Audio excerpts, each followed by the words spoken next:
Hello students, today we will see the revision of first chapter. So first chapter is the data communication and networking. On this you are getting the question up to 15 marks. So first one question you are getting in this chapter, that is the different types of data representation. So in the data communication they are using the different types of the data, that is number, text, images, audio and videos are there.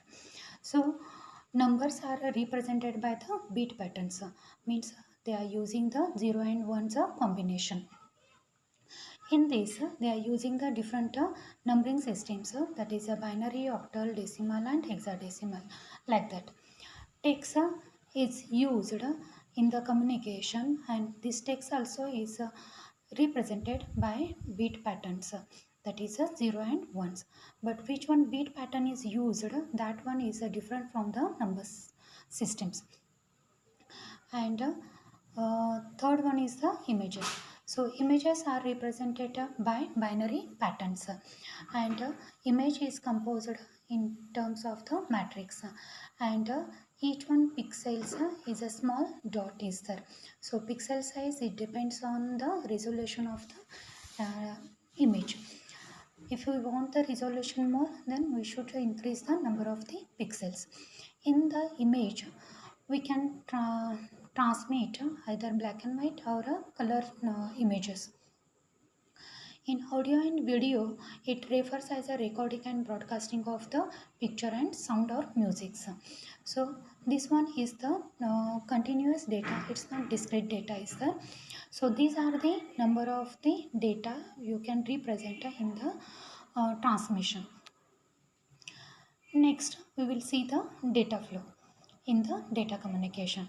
So there are main three types are used here: simplex, half duplex and full duplex. So in simplex form, data can be transmitted only in one direction. Same as we can access the data from the CPU, otherwise we can send the data from keyboard to the monitor, like that. That is the simplex form. In half duplex, we can send the data in two ways, but timing of transmission is different for the different devices. So in half duplex, we can send the data in both direction, but timing is the different. So we can send the data at different time.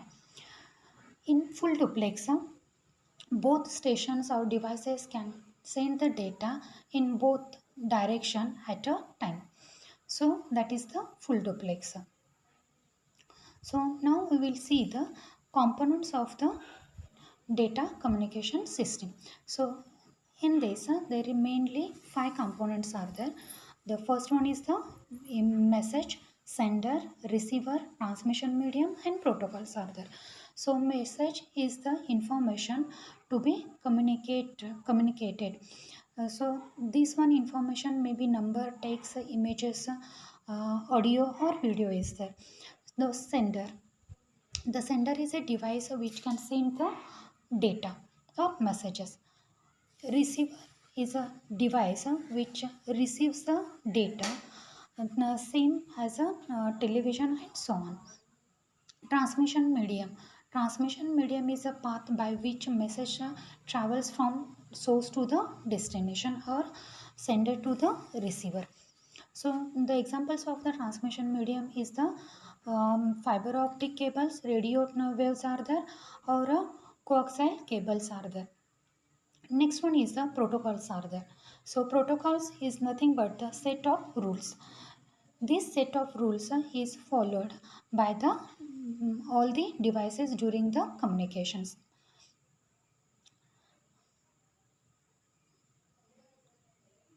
Next, we will see the physical structure of the system. In that, there is a point-to-point connection is there, and another one is the multi-point connection is there. So point-to-point means we can connect the station to station, that is individually, using the different transmission media. In the multi-point, using the single transmission medium, we can connect the number of the devices or number of the stations, that is the multi-point. Next we will see the network topologies. So network topology defines how various computers or nodes connect data to one to another. So in this there is a number of topologies are there: bus topology, ring topology, star topology, mesh topology, hybrid topology, and tree topology is there. So in this one tree topology, different topologies you can explain. On these topologies, I already sent one PPT, so that one is easy for you.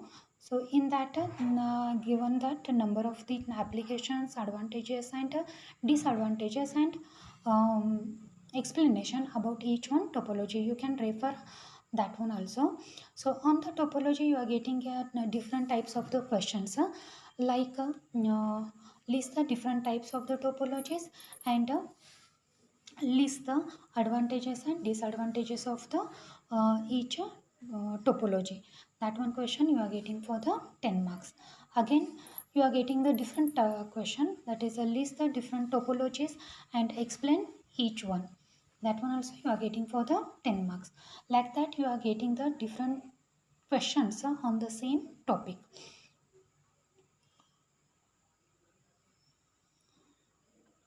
So next we will see the switching circuits. So in this two types of switching circuits are there. First one is a circuit switching and another one is the packet switching is there. So in the circuit switching, which one operation is there, that one is same as a telephone system. So in that first the circuit establishment is there, next data transfer is there, and another one is the circuit disconnect is there. So in the circuit switching, before the transmission of data, the physical connection is set up between the sender and receiver. So, in that, once your physical connection is set up, then that is the establishment of the circuit, then we can send the data continuously. After that, after the completion of the data transfer, then we can disconnect the circuit. That is the end of the communication. So in the circuit, this diagram here, they are showing the dotted lines are there. So using these dotted lines, we can connect the sender and receiver in the circuit switching process. So from the this one telephone system, whenever you dial the number, then using the different switching office, they are connecting to the destination, like that. So this one dotted line, it shows the physical connection to connect the destination.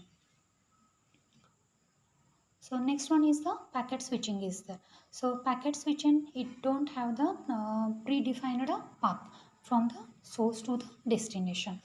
In that, just only which one message is there, that one message is divided in number of the packets, and this each one packet it having the destination address with the path. So in this, see here, this one is the diagram.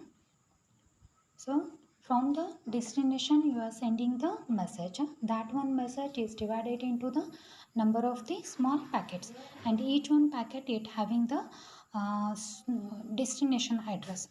So according to that, which one path is available, using that path that packets will be forwarded, and at end they are reached to the destination.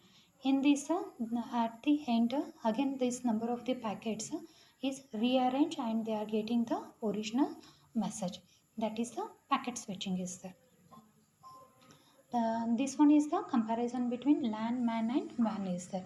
So this one question you are getting for the 5 marks for the comparison, and these are the comparison between the bus topology and ring topology. This one question also you are getting for the 5 marks.